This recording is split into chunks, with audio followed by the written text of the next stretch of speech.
মা একটা সন্তানকে জন্ম দেওয়ার জন্য কি যে কষ্ট করেন যিনি মা তিনি জানেন ভালো, এর চাইতে আর কেউ বলতে পারবে না এতটুকু ভালো।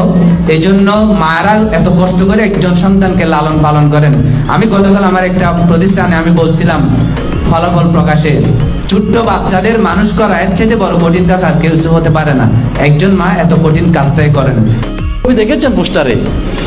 হ্যাঁ, আমিও ভালো করব, আমার যে বন্ধু আছে সেই জন্য ভালো করে তাকে আমি চেষ্টা করে যাব।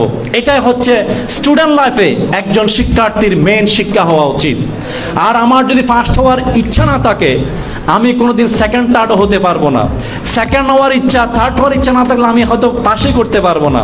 আর যে ছেলে ফার্স্ট হওয়ার ইচ্ছা থাকবে সবসময়, যতবারই ফেল করেন, যতবারই ক্র্যাশ না পান, এরপরও আবার অংশগ্রহণ করবেন, মনে রাখতে হবে যে আমি ফার্স্ট হবই। আমি কি হব? উই মাস্ট উইন, আমরা অবশ্যই জিতবো। এই জন্য শিক্ষার্থী সাদিবা ফাতেমা শ্রেণী প্রাপ্ত নাম্বার তৃতীয় ইসলামিয়া দাখিল মাদ্রাসা প্রাপ্ত নাম্বার 35।